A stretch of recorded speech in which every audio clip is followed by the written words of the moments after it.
Eccoci qua ragazzi, salve a tutti, bentornati sul canale Calciomercato in casa Napoli con la situazione Danilo ovviamente sfumata. Ieri ha scelto il Brasile, stiamo ancora limando per Garnacho, a quanto si legge, secondo incontro per limare i dettagli, stiamo limando da ieri, speriamo di arrivare ad una conclusione ingarbugliata perché c'è questa situazione d'Orgu poi incastrata tra il Manchester United, il Napoli, lo lascio a Lecce, lo voglio a luglio. Raspadori, si è affacciata la Roma e l'eventuale piano B per quanto riguarda il difensore centrale. Fatemi sapere la vostra qui sotto nei commenti come sempre, iscrivetevi al canale attivando la campanella delle notifiche così si resta aggiornati ogni qualvolta esce un nuovo video e mi date una mano a far crescere il canale ovviamente con l'iscrizione e un like a questo contenuto, sempre se vi piace ovviamente il video. Partiamo da questo piano B in difesa. Il Napoli a caccia di un difensore dopo la beffa Danilo e il club sta sondando il mercato per capire se c'è la possibilità di prendere un altro difensore. Skriniar sappiamo che è andato al Fenerbahce, quindi si guarda in casa Chelsea. Si tratta di Axel Disasi, difensore francese o Disasi, difensore francese del Chelsea in uscita dal club inglese, 26 anni, 1,91, guadagna 2,7 milioni netti a stagioni. La valutazione ne fa il Chelsea, però è un tantino alta a quanto si legge, 30 milioni. Non conosco il calciatore, sono molto ma molto sincero, nel caso il Napoli dovesse poi incrementare, ecco, per quanto riguarda questa situazione in casa Chelsea, andremo un attimo a vedere caratteristiche, situazioni, infortuni, cosa ha fatto, per come e per quando. Il piano B però reale per quanto riguarda la difesa dovrebbe essere, mi auguro che sia a livello numerico, serve comunque un difensore per arrivare comunque a giugno tranquilli, ecco. Il piano B dovrebbe essere Ismaili. Il Napoli valuta Ismaili 3 milioni.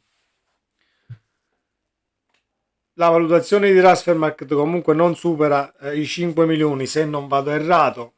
Ismaili ha il contratto in scadenza giugno 2025, quindi potrebbe distaccarsi prima dall'Empoli e arrivare a Napoli. Piano B che io non considererei nemmeno tanto B, perché comunque Ismaili conosce il campionato italiano, sta facendo una grandissima stagione all'Empoli, per chi ovviamente si sta guardando le partite, sta giocando veramente bene e quindi ti metteresti le spalle al coperto a livello numerico nel caso un raffreddore a qualcuno, si affatica qualcun altro, secondo me il centrale va preso. Detto questo, andiamo a vedere questa situazione ingarbugliata tra Garnacho, Dorgu e ovviamente il Napoli, il Lecce e il Manchester United. Cosa sta succedendo? Garnacho, il Napoli lo sta trattando, è evidente che vuole investire sull'argentino, ma lo United continua a chiedere la luna, forse perché sa che il Napoli ha appena incassato i 70 milioni, eccetera, eccetera. Attenzione però, tenete la pista molto calda, è quella di Dorgu, il Napoli lo sta trattando, il Lecce ha appena detto di no allo United che lo voleva subito, il Napoli lo lascerebbe in Salento fino a giugno, ecco perché è ingarbugliata, perché devi bloccare Dorgu, lo lasci a Lecce, te lo porti a Napoli a giugno e nel frattempo dovresti far arrivare pure Garnacio con lo United che poi vorrebbe Dorgu adesso, ma il Lecce non lo lascia partire, quindi si è creata questa situazione dove è il Lecce a decidere il da farsi, perché alla fine dovevi comprare un esterno, sei andato a scegliere, o meglio la richiesta è al Manchester United e il Manchester United si affaccia per Dorgu, manco a farla apposta, quindi è il Lecce che comunque cerca di tirare sul cartellino. Lo United ovviamente non andrà oltre i 40 milioni, credo la richiesta del Lecce è di 40 milioni perché sa benissimo che probabilmente questi 40 li incassa dal Napoli fermando il calciatore, lasciandolo in quel di Lecce e poi, per poi prenderlo a giugno. A noi però servirebbe l'esterno per quanto riguarda la partenza di Quara. Ovviamente bisogna sempre diciamo andarci con i piedi di piombo perché abbiamo visto questo calciomercato. Danilo sembrava fatta, Di Marzio lo danno tutti a Napoli, lunedì sarà a disposizione di Conte, poi ha scelto il Brasile, il Flamenco. Ovviamente dietro la scelta di Danilo però vista la casacca che indossava e vista l'amicizia che c'è poi tra la casacca che indossava Danilo e la nostra, 1 più 1 fa 2 e sicuramente non voglio dire che sia stata poi indotta al 100% dalla Juve questa situazione, però diciamo che favorire il Napoli di Conte con un calciatore che viene dalla Juve, il Napoli di Conte è primo, la Juve versa pure in queste condizioni diciamo un tantino fuori dall'Europa che conta, ecco, mettiamola così, e quindi probabilmente facendo 1 più 1 la moglie voleva andarsene in Brasile, Danilo forse sarebbe anche rimasto in Italia con 1 anno e mezzo da Conte, però poi c'è la moglie, c'è la Juve dietro ed ecco fatta la frittata, abbiamo perso il centrale. Probabilmente è anche una situazione che lascia il Napoli un po' stizzito, perché non se ne parlava più del centrale, quindi probabilmente le chiacchiere, più di chiacchiere con Danilo, erano state fatte. Poi si sono girati così e abbiamo perso solo tempo, denari non ancora, ma abbiamo perso il tempo in questa sessione di mercato dove si poteva fare qualcosina più rapidamente, ma non sto qui a fare assolutamente il critico perché non ce n'è bisogno, nella maniera più assoluta. Sappiamo benissimo chi abbiamo in panchina, qual è il nostro staff, la squadra. Sappiamo benissimo che Conte, pur diciamo inimicandosi un tantino la società, o meglio, nel caso dovessero inasprirsi dopo questa sessione di mercato i rapporti tra società e Antonio Conte, sappiamo benissimo che il nostro mister sul campo troverà comunque la quadra, perché la fame di vittoria non manca e ovviamente sei lì su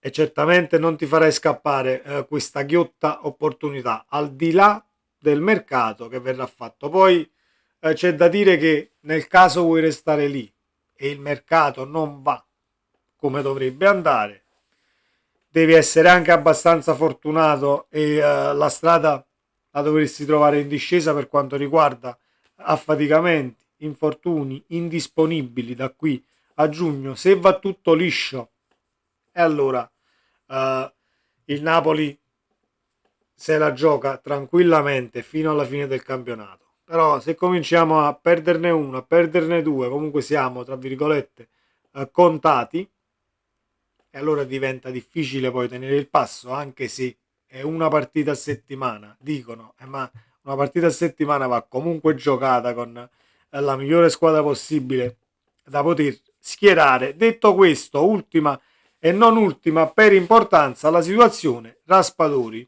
A quanto si legge il ragazzo è tranquillo, però vorrebbe giocare. Si è affacciata la Roma, a quanto abbiamo letto, ma andiamo a vedere cosa sta succedendo. Capitolo entrate, innanzitutto la Roma ha intenzione di comprare a titolo definitivo dal Milan Saelemaekers.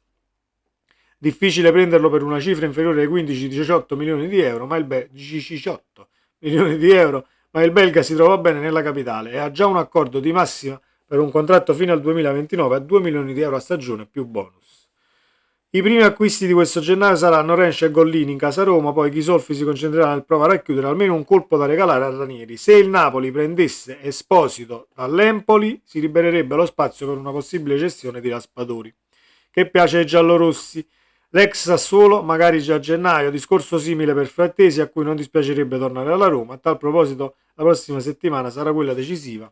Anche Ghisolfi spera in uno sconto da parte di Marotta e Ausilio perché i 45 milioni richiesti per Frattesi sono considerati troppi. Allora io dico ma si Frattesi c'è qualcosa che non va. C'è qualcosa che non va nelle valutazioni dei calciatori. 45 milioni per Frattesi, 15 milioni Saelemaekers, 70 milioni Garnacio, 80 milioni Kvaratskhelia. Cioè ragazzi, ma come le fate le valutazioni? Con i piedi? Cioè io questo mi chiedo. Cioè poi 45 milioni per Frattesi. Per amor di Dio, centrocampista, incursore, il vizio del gol, tutto quello che volete voi. Però io spendo 45 milioni per dover poi mettere un calciatore in condizione, ricamarci intorno, perché non è che sto prendendo Iniesta, Xafi o quant'altro. Cioè, ma tutti questi soldi, ma perché? 30 milioni sono ben pagati per Frattesi, così come sono giusti in questo caso i 15 milioni per Saelemaekers. Sono troppi per me, anche i 40 per Dorgu. 40 per Dorgu sono troppi, 70 per Garnacio sono troppi. E vista poi l'annata di Quara e ciò che ha fatto Quara, 75 milioni pure erano più o meno. Non è che poi stiamo lì a raccontarci le favole. Detto questo, se ieri eravamo, diciamo, sul chi va là per quanto riguardava il difensore centrale e questa trattativa Garnacio che doveva sbloccarsi, oggi stiamo limando ancora i dettagli perché l'offerta per Garnacio, il Napoli è fermo a 45 milioni di euro. La richiesta è scesa, ma comunque 55 milioni di euro e mancano 10 milioni da limare. Vediamo se ne usciamo vincenti da questa situazione, questa cosa ingarbugliata Dorgu, Garnacio, United, Napoli e Lecce. E così tiriamo le somme e regaliamo poi al Conte il calciatore che ha chiesto, che poi ha chiesto Garnacio, non è che ha chiesto Garnacio, che ne so, Vitigna, Fabian Ruiz, eccetera, eccetera, eccetera. No, ha chiesto Garnacio, almeno per quello che sappiamo. Poi il resto era il Napoli, se ce la faceva a fare questo, questo e quell'altro. Se non riusciamo a portare nemmeno Garnacio a Napoli, allora credo che andremo avanti così per quanto riguarda le corsie esterne. Che Dio ce la mandi buona, lasciateci in pace da infortuni, perché ovviamente abbiamo anche già dato un tantino da settembre a questa parte. Sempre Forza Napoli, ci vediamo nel prossimo video. Ciao!